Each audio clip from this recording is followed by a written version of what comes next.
आज मैं लेकर आई हूँ 5 बहुत ही टेस्टी एगलेस केक की रेसिपी। इन केक्स को बनाना बहुत आसान है, बच्चों को तो ये बहुत पसंद आएंगे। सबसे अच्छी बात, आप इन्हें घर में कम खर्च में बहुत ही आसानी से बना सकते हैं। तो चलिए बनाना शुरू करते हैं। पहली रेसिपी है इंस्टेंट मलाई केक की।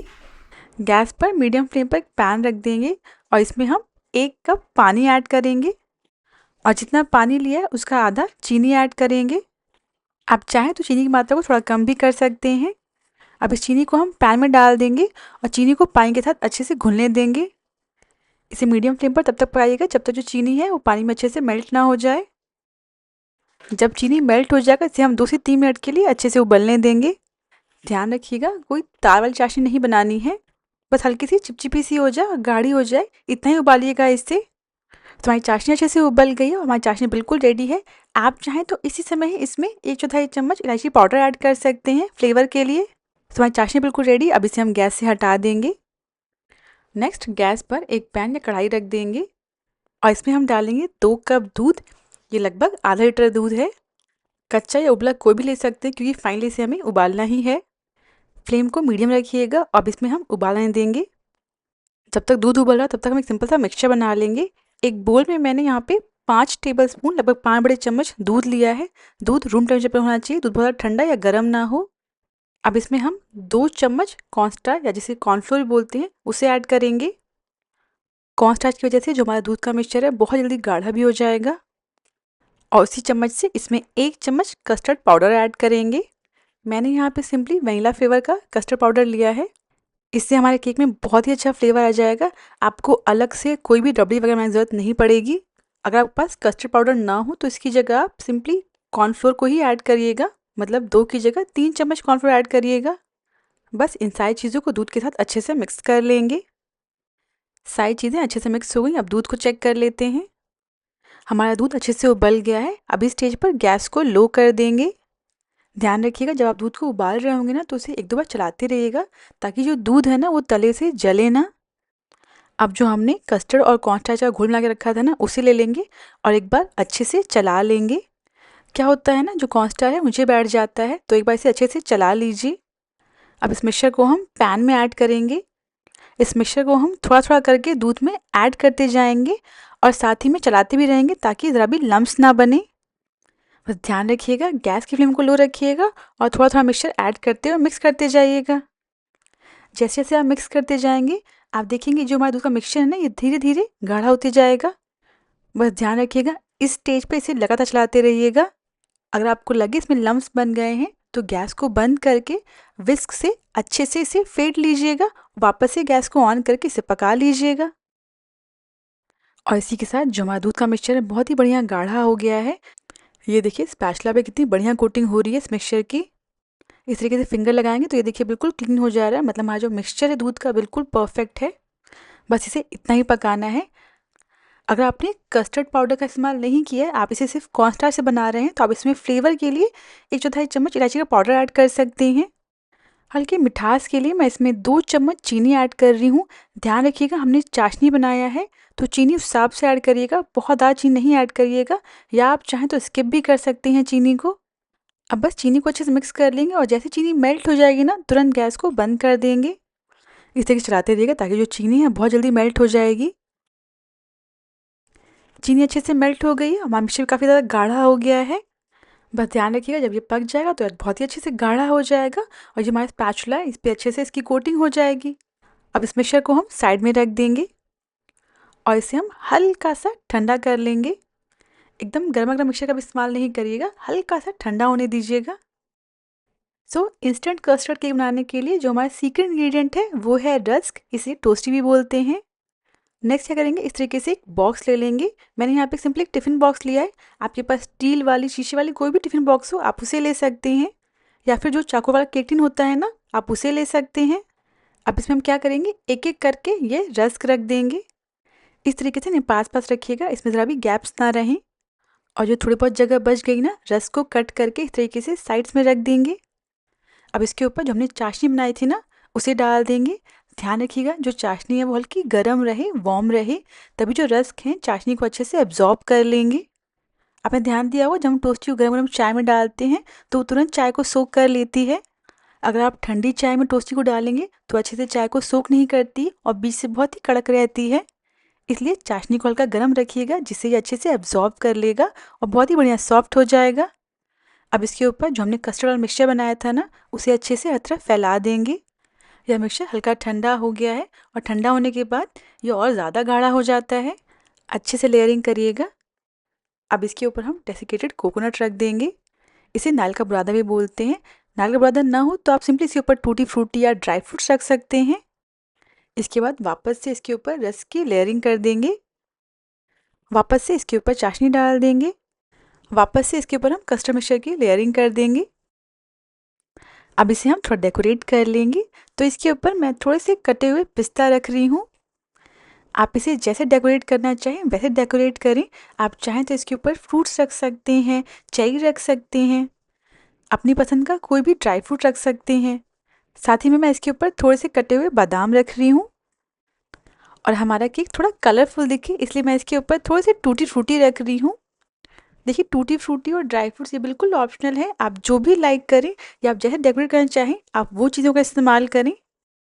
और इसी के साथ हमारा बहुत ही प्यारा इंस्टेंट कस्टर्ड केक बिल्कुल रेडी है। आप देख सकते हैं बहुत ही कलरफुल दिख रहा है। पर अभी इसे हम सर्व नहीं कर सकते। इसे हम 2 घंटे के लिए फ्रिज में रखेंगे, उसके बाद इसे सर्व करेंगे जिससे अच्छे से सेट हो जाएगा। 2 घंटे बाद ढक्कन हटा देंगे। हमारा केक अच्छे से सेट हो गया है। आप देख सकते हैं देखने में कितना अच्छा लग रहा है। ये खाने में भी उतना ही टेस्टी है। किसी को पता भी नहीं चलेगा कि आपने इसे रस्क से बनाया है। अब आप इसे जैसे चाहें वैसे कट कर लें। आप मेरे कट करने से पता लगा सकते हैं कि कितनी सॉफ्ट बनी है, कितनी आसानी से कट जा रही है। ये चाशनी की वजह से जो रस्क है बहुत ही अच्छे से सॉफ्ट हो गया। उसका टेक्सचर बिल्कुल केक जैसा हो गया है। अब बस इसमें से हम इस तरीके से जेंटली पीस निकाल लेंगे और इसे हम एक प्लेट पर ले लेंगे। और कोई व्हिप क्रीम नहीं, इसे हम दूध से बनाया है। आप ये देखिए कितनी सॉफ्ट बनी है, बिल्कुल केक जैसी कट रही है ये। नेक्स्ट रेसिपी है ओरियो केक की, जिसे हम कुकर में बनाएंगे। तो सबसे पहले बिस्किट ले लेंगे। आपके पास जो भी बिस्किट है आप वो इस्तेमाल कर सकते हैं। अब इन बिस्किट्स को ग्राइंडर जार में पीस लेंगे। इसके बाद पीसी हुई बिस्किट को एक बोल में ट्रांसफ़र कर लेंगे। अब इसमें 3/4 कप दूध को थोड़ा थोड़ा करके ऐड करेंगे। इसे अच्छे से मिक्स कर लेंगे। जो बिस्किट है वह अच्छे से दूध के साथ मेल्ट हो जाए।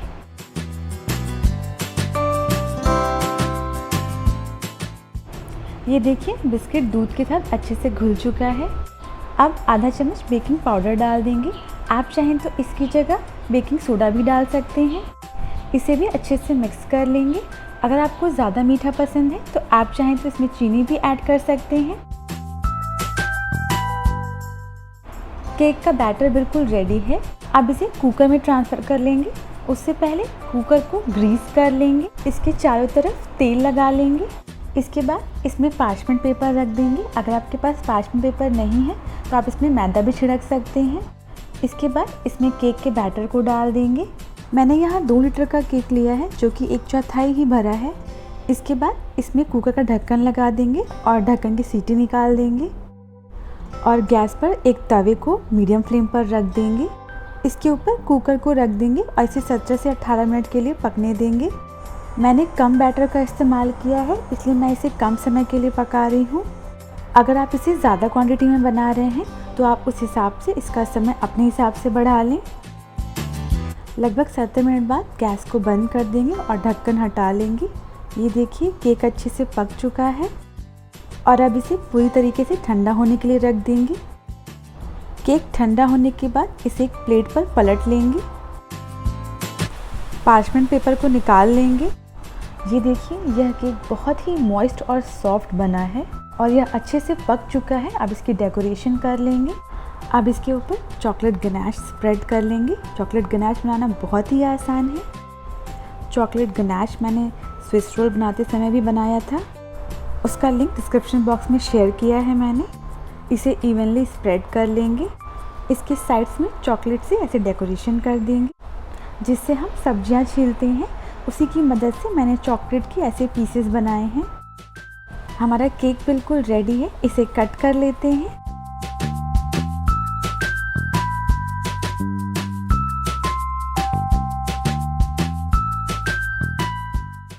नेक्स्ट रेसिपी है मावा केक की। सबसे पहले 1 कप मावा ले लेंगे। यह वेट में 150 ग्राम है। बेकिंग करने के लिए मेजरमेंट का ध्यान रखना ज़रूरी होता है। सही मात्रा में सारी चीज़ों को लेंगे तो जो केक है वो भी परफेक्ट बनता है। और ये जो मावा है इसे हमें घिस लेना है। घिसने से ये होगा कि ये जो मावा है वो केक में इवनली स्प्रेड हो जाएगा और इसे विस्क करना भी आसान रहेगा। अब इसमें 1/4 कप ऑयल डाल देंगे। ऑयल वही इस्तेमाल करिएगा जिसमें कोई स्ट्रॉन्ग फ्लेवर ना हो, जैसे पीनट ऑयल या मस्टर्ड ऑयल। इनका टेस्ट केक में अच्छा नहीं लगता है। अगर आप ऑयल इस्तेमाल नहीं करना चाहते हैं तो आप इसमें घी को मेल्ट करके डाल सकते हैं। अब इन सारी चीज़ों को 2 मिनट के लिए लगातार चलाते हुए फेंट लेंगे।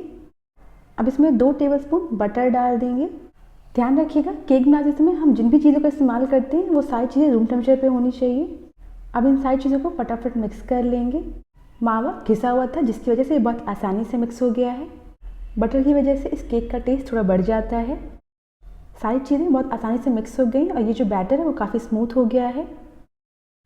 अब इसमें 1 कप पिसी हुई चीनी डाल देंगे। आप चीनी की क्वांटिटी अपने हिसाब से कम ज़्यादा कर सकते हैं। शुगर को आराम से मिक्स करिएगा। एक बार ये मिक्स हो जाए फिर आप इसे तेज़ी से मिक्स कर सकते हैं। जब भी केक बनाएं कोशिश करें कि पिसी हुई चीनी का इस्तेमाल करें, इससे केक परफेक्ट बनता है। अब इसमें दूध ऐड करेंगे। मैंने 3/4 कप दूध लिया है और यह रूम टेम्परेचर पे है। इस मिक्सचर में हमें दूध को थोड़ा थोड़ा करके ऐड करना है। अभी मैं इसमें सिर्फ आधे दूध का इस्तेमाल कर रही हूँ। बाकी बचा हुआ दूध भी इसमें बाद में ऐड करेंगे, पर इकट्ठे अभी सारा दूध नहीं डालना है। अब इस मिक्सचर में मैदा ऐड करेंगे। मैंने यहाँ 1/4 कप मैदा लिया है। इसे छन्नी पर डाल देंगे और इसमें 1.5 चम्मच बेकिंग पाउडर मिला देंगे। अब इस मिक्सचर को छान लेंगे और छान कर बैटर में डाल देंगे। आप चाहें तो मैदे की जगह गेहूं के आटे का इस्तेमाल कर सकते हैं। अब इन सारी चीज़ों को अच्छे से मिक्स कर लेंगे और जो हमने दूध बचा के रखा था उसे भी इसमें थोड़ा थोड़ा मिक्स करते जाएंगे। ध्यान रखिएगा ये जो केक का बैटर इसे हमें बहुत ज़्यादा पतला नहीं करना है। जनरली जो हम केक बनाते हैं उसका बैटर काफ़ी पतला होता है, इसे हमें थोड़ा गाढ़ा रखना है। जब भी आप केक बनाएं सबसे पहला काम जो केक टिन है उसे आप रेडी करके रख लें।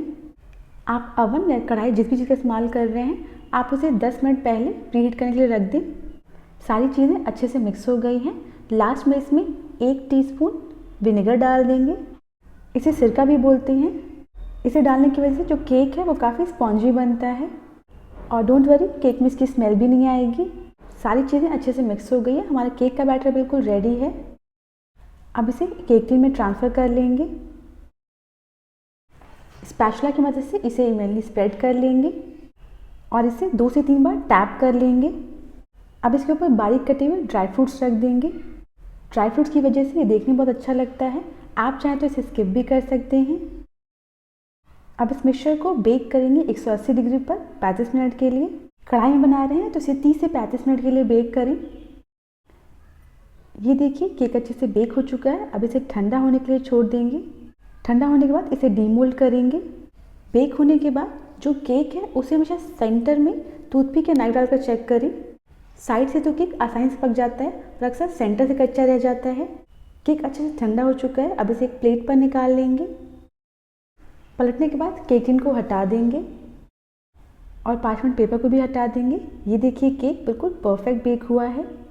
नीचे साइड से जला भी नहीं है, बिल्कुल परफेक्ट कलर आया है इस पर। और इसी के साथ सॉफ्ट टेस्टी और स्पॉन्जी मावा केक बिल्कुल रेडी है। नेक्स्ट रेसिपी है कस्टर्ड केक की। अब एक बोल ले लेंगे और उसके ऊपर छन्नी रख देंगे और इस छन्नी में 1.5 कप मैदा डाल देंगे।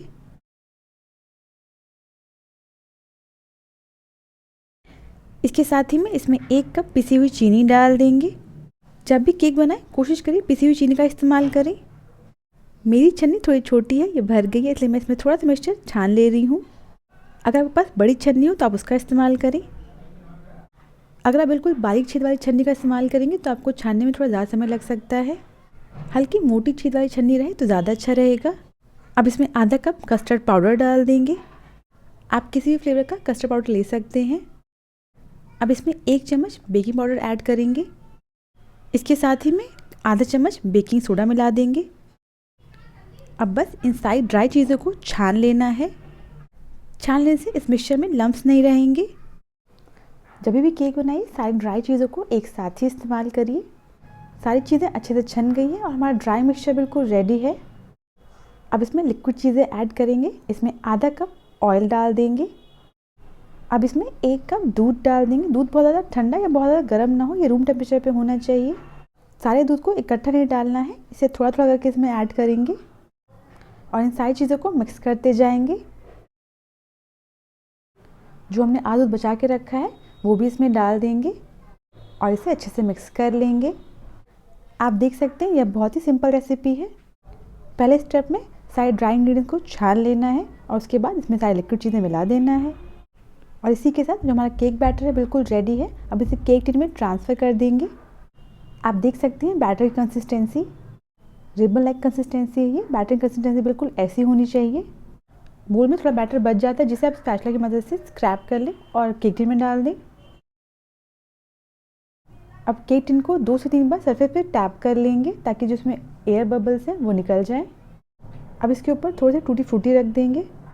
आप चाहें तो बोल में ही बैटर के साथ थोड़ा टूटी फ्रूटी मिक्स कर सकते हैं। अवन को प्री हीट कर लेना है। अब इसे 180 डिग्री पर बेक कर लेंगे 35 से 40 मिनट के लिए। अगर आप इसे कढ़ाई में बना रहे हैं तो सेम आप इसे 35 से 40 मिनट के लिए बेक करें। ये देखिए केक अच्छे से बेक हो चुका है। केक हल्का ठंडा हो जाए उसके बाद ही केक को केक टिन से बाहर निकालें और केक को अवन या कढ़ाई में से निकालने से पहले हमेशा टूथपिक डालकर चेक कर लें। टूथपिक क्लीन निकलेगी, इसका मतलब जो केक है वो अच्छे से बेक हो चुका है। और इसी के साथ जो हमारा कस्टर्ड केक है वो बिल्कुल रेडी है। इसे आप बिना ताम झाम के बहुत आसानी से बना सकते हैं। नेक्स्ट रेसिपी है रसमलाई केक की। सबसे पहले स्पॉन्ज केक ले लेंगे। आप एगलेस, एग वाला जो भी खाते हैं आप वो ले लें। कोशिश करिएगा सिंपली वनीला फ्लेवर का हो। मैंने आपके साथ स्पॉन्ज केक की रेसिपी पहले शेयर की है, लिंक डिस्क्रिप्शन बॉक्स में है। इसके ऊपर ये जो फूला हुआ हिस्सा है ना, इसे हमें कट करके निकाल देना है। अब हमें फ्लैट बेस मिल गया है, इसके हमें 2 हिस्से कट कर लेने हैं। और आपने जो केक लिया है वो थोड़ा मोटा और बड़ा है तो आप उसके 3 हिस्से भी कर सकते हैं। अब इस केक के लिए फ्रॉस्टिंग बना लेते हैं। एक बोल में 1 कप व्हिपिंग क्रीम ले लेंगे और ध्यान रखिएगा ये जो क्रीम है यह ठंडी होनी चाहिए। अब इसे लो स्पीड पर व्हिप करना स्टार्ट करेंगे। अगर अच्छे से ठंडी नहीं होगी तो जो क्रीम है वो परफेक्ट नहीं बनेगा। अगर क्रीम ठंडा ना हो तो उसे रात भर के लिए फ्रिज में रख दें। जैसे जैसे आप इसे बीट करते जाएंगे ये देखिए हल्का गाढ़ा होते जाएगा। अब बीटर की स्पीड को मीडियम कर देंगे। यह क्रीम ऑलरेडी काफ़ी मीठा है इसलिए मैं इसमें शुगर ऐड नहीं कर रही हूँ। बीट करते समय जो साइड से उसे 1-2 बार स्क्रैच करते रहें। अगर आपके पास इलेक्ट्रिक बीटर नहीं है तो आप इसे हाथ से विस्क कर सकते हैं। जब यह क्रीम बन जाएगी तो इसमें इस तरीके से पीक्स बनेंगे, मतलब जो हमारा क्रीम है वो बिल्कुल रेडी है। अब इसे और बीट नहीं करना है। यूज़ करने से पहले इसे 1 घंटे के लिए ढककर फ्रिज में रख देंगे। अब हम केक के नीचे वाला बेस ले लेंगे। रसमलाई के रस को केक के ऊपर चारों तरफ फैलाते हुए डाल देंगे हर जगह। ऐसा करने से बहुत ही बढ़िया टेस्ट आएगा केक का। इसीलिए केक का फ्लेवर सिंपली वनीला रखिएगा ताकि फाइनल केक बनने के बाद प्रॉपर रसमलाई का टेस्ट आए केक से। अब इसके ऊपर जो हमने व्हिपिंग क्रीम बनाई है ना उसे रख देंगे और इसे अच्छे से केक के ऊपर फैला देंगे। अगर आपको इस तरीके से फैलाने में दिक्कत आए तो आप व्हिपिंग क्रीम को किसी पाइपिंग बैग में भर लें। फिर केक के ऊपर गोल घुमाते हुए क्रीम को हर तरफ लगा दें। व्हिपिंग क्रीम को हर तरफ अच्छे से लगा देने के बाद इसके ऊपर हम कुटे हुए ड्राई फ्रूट्स छिड़क देंगे। सो मैंने यहाँ पे बादाम, पिस्ता और काजू को कूट कर ले लिया है। आप किसी एक ड्राई फ्रूट का इस्तेमाल भी कर सकते हैं, आपके पास जो भी अवेलेबल हो आप उसका इस्तेमाल करें। अब इसके ऊपर हम रसमलाई के छोटे छोटे पीसेस रख देंगे। रसमलाई को छोटे पीसेस में तोड़ लेना है हाथों से और उसके बाद इसे हम केक के ऊपर इस तरह से चारों तरफ रख देंगे। और इसके बाद इसके ऊपर हम केक का दूसरा हिस्सा रख देंगे और इसके ऊपर भी हमें रसमलाई के रस को हर तरफ डालकर अच्छे से फैला देना है। अब इसके ऊपर हम व्हिपिंग क्रीम रख देंगे और इसे हर तरफ अच्छे से फैलाते हुए इस केक को हमें कवर कर देना है। ऊपर की तरफ क्रीम को अच्छे से लगाने के बाद केक की साइड्स पे भी क्रीम को लगा देंगे और केक को कवर कर देंगे। सॉरी मैं केक की एक्सपर्ट नहीं हूँ, सो जितना आता है जैसा आता है उस हिसाब से केक को कवर कर लेना है। इसके बाद इस केक को हमें 1 घंटे के लिए फ्रिज में रख देना है ताकि ये जो इसके ऊपर की क्रीम ना ये अच्छे से सेट हो जाए। सो अभी केक कैसा भी दिख रहा हो बाद में इसे हम अच्छे से डेकोरेट करेंगे जिससे बिल्कुल परफेक्ट केक दिखेगा, इसमें आपको कोई भी कमी नहीं लगेगी। तो अभी इस केक को हम 1 घंटे के लिए फ्रिज में रख देंगे। इसके बाद चॉकलेट गनाश बना लेते हैं। इसके लिए एक हैवी बेस का पैन ले लेना है जिसमें 1/4 कप चोको चिप्स डाल देंगे। इसकी जगह आप डार्क चॉकलेट का इस्तेमाल भी कर सकते हैं। इसके साथ ही में 1/4 कप दूध डाल देंगे। दूध रूम टेम्परेचर पर होना चाहिए। गैस की फ्लेम को लो रखिएगा। अब इन्हें लगातार चलाते हुए मिक्स करते जाएंगे। 1 मिनट बाद हम इसमें बटर डाल देंगे, या यूँ कह लीजिए 1 बटर का क्यूब डाल देना है। इन सारी चीज़ों को लगातार चलाइएगा जब तक ये जो चॉकलेट है ना वो मेल्ट ना हो जाए। और आपको लगे जो चॉकलेट है वो जल रही है ना, तो गैस को बंद कर दीजिएगा। चम्मच से चॉकलेट को प्रेस भी करते रहिएगा ताकि जो चॉकलेट है वो जल्दी मेल्ट हो जाए। चॉकलेट से मेल्ट हो चुका है। अब गैस को बंद कर देंगे। सो हमारा चॉकलेट गनाश बिल्कुल रेडी है। अब इसे हम हल्का ठंडा कर लेंगे। ये देखिए बहुत ही बढ़िया गाढ़ा बना है। सो हल्का ठंडा हो चुका है ये। अगर हल्का ठंडा हो जाने के बाद यह मिक्सचर बहुत ज़्यादा गाढ़ा हो जाए ना, तो आप इसमें आधा चम्मच या 1 चम्मच दूध मिला सकते हैं।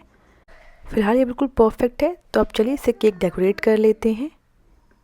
1 घंटे बाद केक भी अच्छे से सेट हो चुका है। इसके ऊपर हम ये चॉकलेट गनाश डाल देंगे।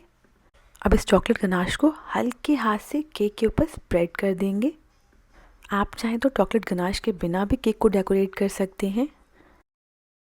अब हम केक को रसमलाई से डेकोरेट करेंगे, तो हमें रसमलाई को इस तरीके से पीसेस में कट कर लेना है। आप अपने हिसाब से रसमलाई को कट कर सकते हैं और अपने हिसाब से केक को डेकोरेट कर सकते हैं। अब केक के सेंटर में इस तरीके से एक चेरी रख देंगे और इसके किनारे हमने जो रसमलाई कट किया है ना उसे रख देंगे। और केक के किनारों पर भी रसमलाई के पीसेस रख देंगे। जो किनारों पर रसमलाई के पीसेस हैं ना वो थोड़े छोटे हैं। और इन रसमलाई के पीसेस के बीच में चेरी को रख देंगे। ये लाल पीले देखने में बहुत अच्छे लग रहे हैं। आप चाहें तो इसे सिंपली रसमलाई से डेकोरेट कर सकते हैं। अब केक के किनारों पर इस तरीके से थोड़ा थोड़ा ड्राई फ्रूट्स रख देंगे। बस आपको ध्यान रखना है इसमें वही चीज़ें ऐड करिएगा जिससे जो केक में रसमलाई का टेस्ट है ना वो बना रहे। घर में आप इस केक को कम खर्च में बना सकते हैं। बाहर से यही केक लाएंगे तो आपको ये बहुत महंगा पड़ता है। अगर आपको आज की ये 5 केक रेसिपीज़ पसंद आई हो तो प्लीज़ मेरे चैनल को सब्सक्राइब करना ना भूलें।